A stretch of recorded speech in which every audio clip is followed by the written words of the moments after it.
Working on a Simplex steam locomotive, part 15, rebuilding and improving the side tank hand pump.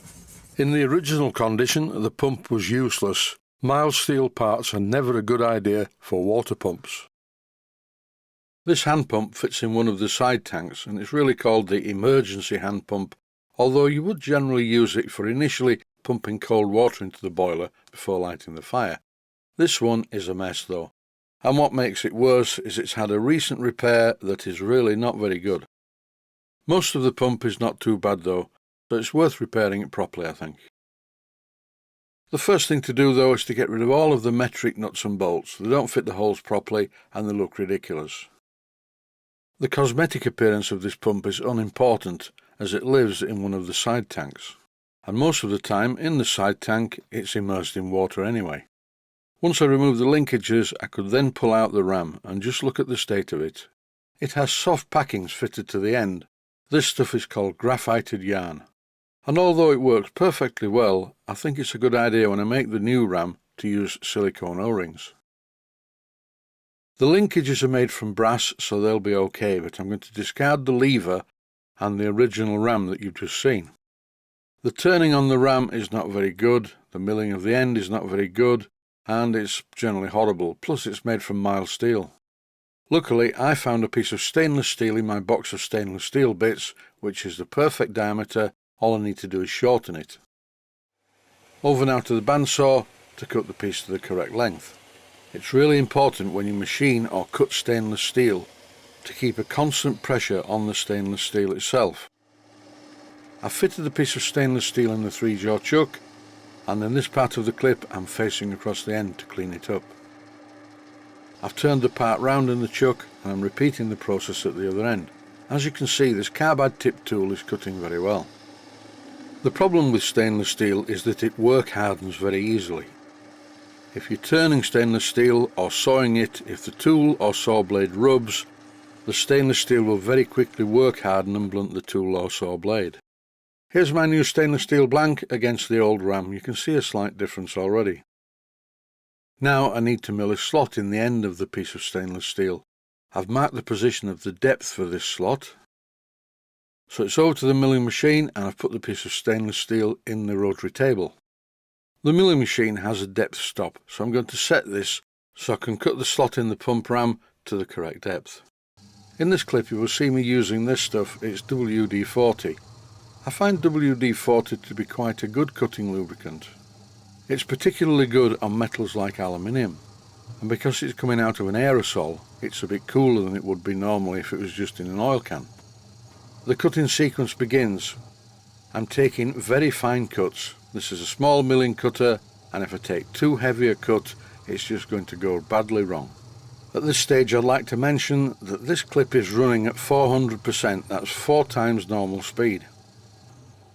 Even though this video is running at 4 times the normal speed, it still took quite a long time to mill this slot. This is only a small milling cutter, and by taking shallow cuts, the internal finish of the slot is much better.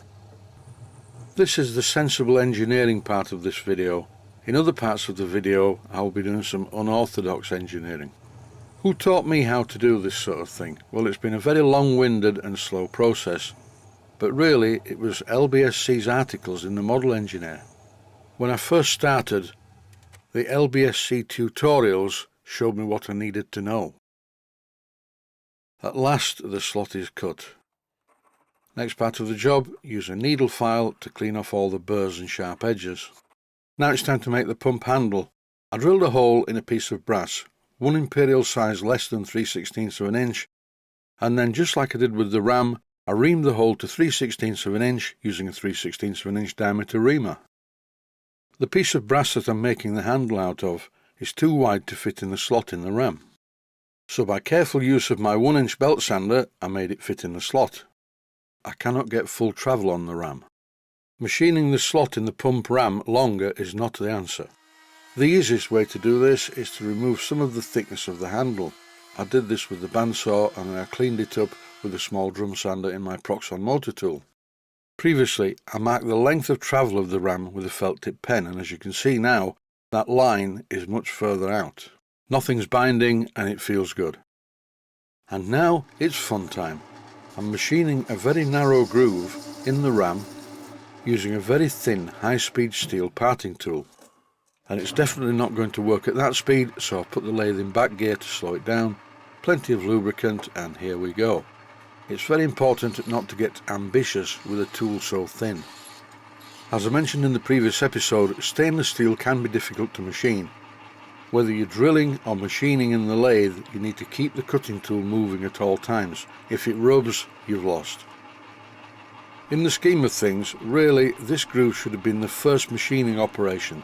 Then, if it all goes wrong, you don't have to start again.